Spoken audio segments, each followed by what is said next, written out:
What's up, tribe? How you guys doing? Go ahead and hit that subscribe button. I hope you like this video. Here we are. We are back. I know it's been a long time, but we are back for another retro review of A Different World Season 3, Episode 22. So we are here to honor / roast Colonel Taylor. Ron is in charge. He is vying for Cadet of the Year, and he is not playing with none of these people, okay? He is running this whole situation like a drill sergeant, okay? He's got, Walter is helping out, and Freddie, everybody's helping out with it. And we see Colonel Taylor talking to Mr. Gaines, and he's trying to figure out who his special guest is, right? He's trying to figure out who is going to come and honor him, and he's naming all these people. He's naming Colin Powell. He's naming Thurgood Marshall, Margaret Thatcher, I think he named, and he was just talking about how, Madeleine Albright, I think it was. Yeah, well, I met this person here, and I met that person here. Yeah, I bumped into him in the Pentagon, and, Mr. Gaines is just giving him the side eye, like, first of all, I'm not telling you, and second of all, you sound crazy, and he's just talking about how he feels about being honored, and, just that whole situation. So then we see them rehearsing. Whitley is rehearsing and got them all, got them ready to do this whole, like, this is your life moment. And she's running everything like a drill sergeant, right? But then she gets to flirting. And Dwayne is sitting on the sideline watching her. And Dwayne is like, you just can't help yourself, can you? And she was like, what you talking about? And he was like, you just don't know how to, you can't not flirt. Like, you can't, I'm watching you, and you always know how to flirt with men. And she was like, well, I know you've been watching me. You know how they do their little back and forth, child. And he said, I bet you can't go, 24 hours or however long it is without flirting. And she was like, I can. You're on. I bet you're on. So that's what's going on the rest of the episode between the two of them. Willie and Dwayne always got something going on, honey. So then we have Ron. Ron has picked up Colonel Taylor's guest, and Ron is showing him around campus. Now, in my mind, I was thinking, Ron, if this is supposed to be a surprise and Colonel Taylor is not supposed to know, like, why would you run the risk of running into Colonel Taylor? Like, you could have took him anywhere. You could have took him off campus. You could have took him around campus. You could have took him wherever. You could have had him, had food brought to his hotel. This man want to know who it is, and he's been trying to get everybody to tell him who it is and all of that. But when what happened? They ended up running to each other down to the pit, honey. And, of course, now Ron is like, oh, my gosh, like, this is never going to happen. I'm not going to win Cadet of the Year. I screwed up. And Colonel Taylor tells him, don't worry about it. It's all good. So Ron is really trying to get this. Now, he's in competition with another one of the cadets. And he was like, I know she's going to get it. I know it's going to be her. I know they're going to pick her. I know they're going to pick her. And everybody keeps trying to reassure him, like, Ron, you are doing really well. Like, you are, you basically you're running this whole thing and you're gonna be all right. And he was like, nah, they're not gonna pick me. They're gonna pick her. It's gonna be this and it's gonna be that. And they were like, Ron, stop tripping. You're good. Like, you're good, man. So Colonel Taylor ends up talking to the guy. Come to find out, the guy's walking with a cane, and come to find out he was under Colonel Taylor's command when they were in Vietnam. And they got to talking a little bit, and, of course, they, Colonel Taylor,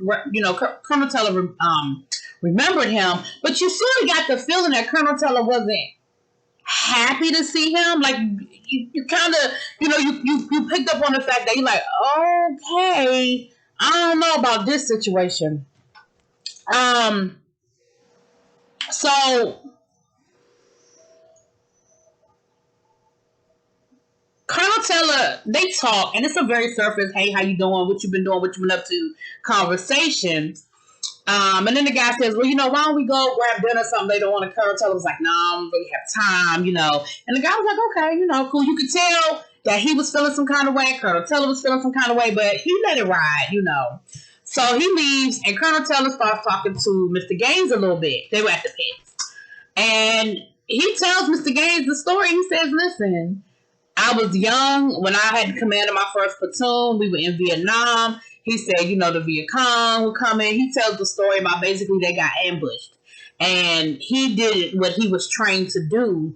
But in retrospect, he basically has blamed himself for the rest of his life on what happened. And as a result, the guy that's there as his guest speaker, the reason why he walks with a cane is a result of what happened that day. And Colonel Taylor blames himself. Like, he really feels like, he was young, he was put in charge, he made a bad decision. And Mr. Gaines tells him, he said, listen, you did the best you could with what you had, and the man is still here. You were put in an impossible situation, and you made the best decision. Like, we all know Vietnam, we all know the stories of Vietnam, and, I think Colonel Taylor said he was like 22, 23, 24 years old, in his mid-20s, when he was put in charge of his first, platoon. And so then you understand why he felt the way he felt, right? He sort of blames himself for what happened that day, and the fact that and he was sort of faced with his past a little bit, with the guy showing up and that being the person that they chose. So Ron and Dwayne are getting dressed to go to the event, and Ron is even getting cold feet, like, I'm not even going, I screwed up, Colonel Taylor saw his guest, and I'm not going to get Cadet of the Year. It's ridiculous. I might as well not even show up. And so, Dwayne talks him into going. Dwayne's like, listen, boy, like, okay, you made a little bit of a mistake, but you're good. You did good. It's going to be okay. Like, stop it. Stop playing. So, we get to the roast,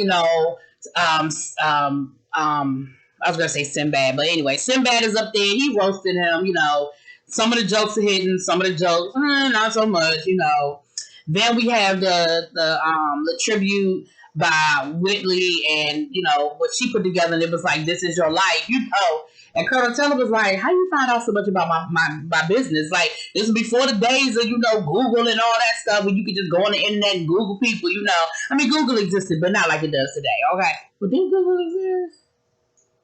I would have to fact check myself on that one. I know the internet existed, okay? But not the way it is today, where you can just put somebody's name in and get 5,000 hits, right?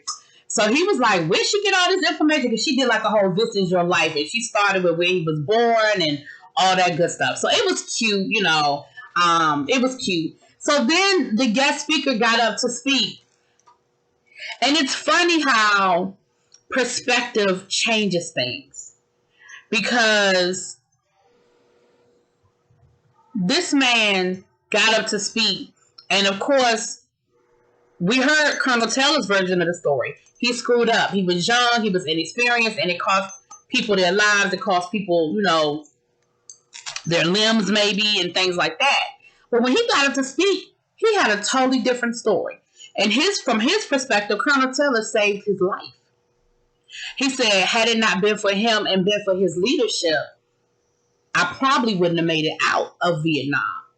And it was good because it sort of gave Colonel Taylor that vindication that he sort of needed, because, again, he had been carrying that guilt for 20 years.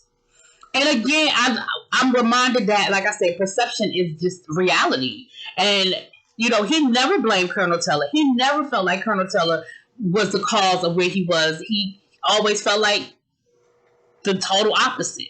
And so it was a good moment, and I feel like, Colonel Taylor needed that moment to sort of feel like, okay, I didn't screw everything up. So when it was over with, Colonel Taylor gets up and he gives his remarks, and then they go to award the Cadet of the Year. And Ron won. And he fainted. He fainted. And when he came to, he had a conversation with Colonel Taylor, and he said, I can't believe you picked me. He said, why did you pick me? And he said, listen, when you first showed up 4 years ago to ROTC, you were a hot mess. And you were probably the worst recruit I ever had. He said, but in the last 4 years, you have matured. You've shown a sense of leadership. You brought your grades up. You have definitely excelled in this area. And I can recognize that. Like, I can see that in you. And you earned this. I didn't give this. You earned this. So, next we see Whitley flirting Honey. And Dwayne was like, see, Because she rebuffed a few guys. And before she could get too deep into it, and here come Dwayne coming over there to make sure that she don't get too deep into the whole flirting thing. And Dwayne she was like, see, I can do it. I'm good. I don't have to flirt. I'm good. I'm good. And next thing you know, here go Dwayne flirting. And she was like, pot me kettle. So anyway, that was the episode. Once again, it was a cute little episode. Y'all know I love A Different World. We're going to rev up on these retro reviews. The summer is coming. I'll be on break. I got more time. So we're going to rev up on these retro reviews. The next 2 episodes are some of my favorite. That's when the getaway, honey. Part 1 and part 2. We're going to get there in a couple of days. All right. Talk to y'all later. Peace.